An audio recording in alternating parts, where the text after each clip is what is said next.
The other day I was scrolling through Facebook searching for some online inspiration for my next big story, and I came across this giant Christmas tree lighting up the night sky in Cedar Springs.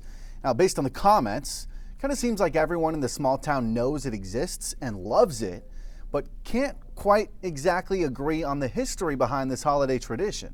So, I wanted to go find out for myself. First stop, Cedar Springs City Hall, to speak with City Manager Darla Falcon, who moved here in 2016. Shortly thereafter, the talk was, does the tree need work this year? I'm like, what tree? The Cossin tree. Okay, what's the Cossin tree? Well, there's our first discovery. It's called the Cossin tree, as in Evelyn Cossin, the former homeowner at 427 Main Street.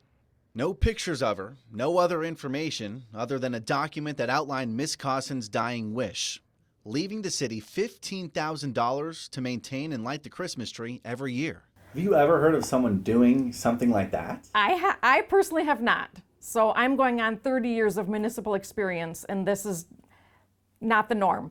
Well, this was a good start, but I was nowhere near satisfied. So Falcon sent me to the Cedar Springs Museum to continue my search. And search we did. All hands on deck.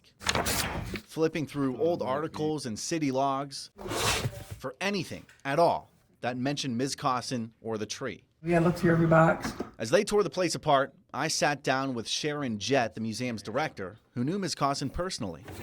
Every time she went past that house, she fell in love with it again, and she told her friends to, if that house ever goes up for sale, tell me, I want it. Well, there we have it, our next clue. Turns out Ms. Cossin lived on the East Coast, but when the house went on the market in 1983, she purchased it and moved to Cedar Springs. And back by the boxes, She lit Friday, November 24th. they hit the jackpot. Article after article with the Christmas tree filling the front page. And then From her funeral. a memorial note for Ms. Cossin. Says she passed in 1988 at 74 years old. The funeral services held by Reverend Lawrence Young, whose brother-in-law just so happens to be the current owner of the Cossin home. We came back here and put a bid on it and got it. Did you know about this tree before then? No, that was a surprise for us. Charles Reap, who just wanted to restore an old Victorian home, is now the unofficial curator of the Cossin archives. Of the tree when it was first lit up in 1985. At that time, Reap says the tree had about 4,300 lights on it. Now, this 90-foot tall Norwegian spruce only has 1,600, but as of this year, they're all LEDs. The romantic illumination seducing people to the property. You can go around the house and go out, and so they do that sometimes. Is that weird?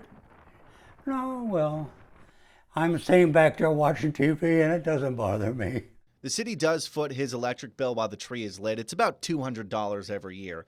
And even after all this time, the Cossin account still has $10,000 left in it. So we are far from the final chapter of this magical tale.